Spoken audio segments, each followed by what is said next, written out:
we were discussing this installation up in Covadendina and how this all relates to the subterranean installations that are actually below sea level, and they will find them.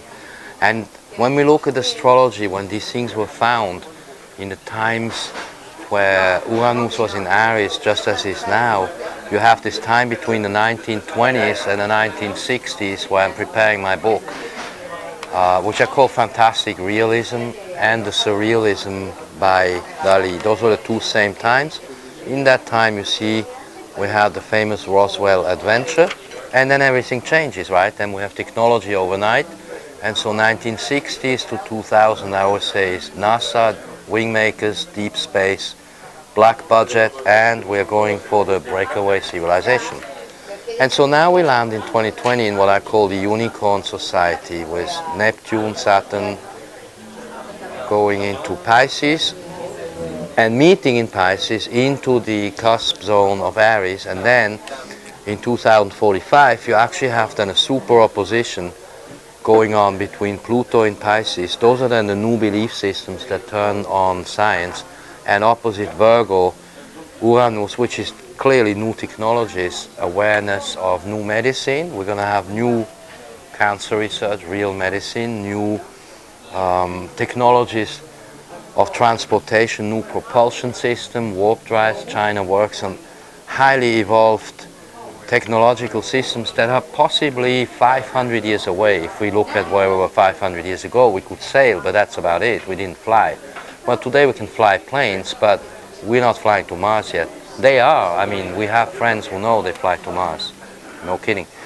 And so we're moving the next 40 years away from this Capricorn alignment, Mars, Jupiter, Saturn, Pluto, and on into the Aquarian Society. And so I was saying the Aquarian Society, Aquarius Cycle, is neither utopian nor dystopian, and we're saying that it is impossible actually to control a technologically advanced society that has its own sociology. And we always keep saying nobody is actually controlling you but yourself. So it's not as if the NSA or some external machinery is controlling people. If we want to be honest, we have to get beyond all that. So to get now to Pluto Pisces, which will be the big one after Neptune Pisces, let's see quickly. The last time we had Pluto Pisces was from 1897 more or less, sorry, 1798 until 1823. So let's say 200 years ago, short. That's when Pluto in Pisces acted. We had the Napoleonic Wars, we had everything that happened during the time, redesigning the European map, the Vienna Congress, really a new Europe. And guess what? We're moving now into the same phase 200 years later. From 2044 to 2068 is again Pluto in Pisces. So definitely time travel technology with the Uranus opposition. And we will have new cosmology, new social sciences, new medicine, new service to mankind. Most importantly, a new astronomy, and we will be moving to what we always call the Omninet. Our futuristic trends, predictions, if you want to call them, have been going on for 20 years, and we're looking into what we're going to do with Hollow Earth and the monastery in Montserrat.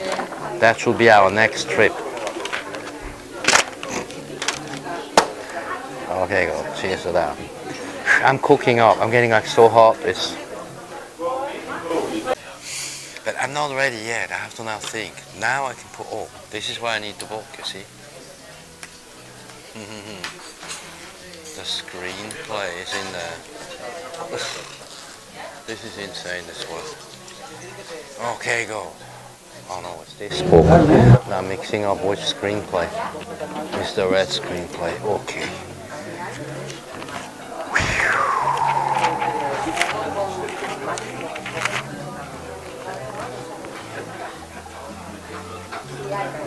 Yeah, it's gonna get hot here pretty soon, I can say. Duck ravioli.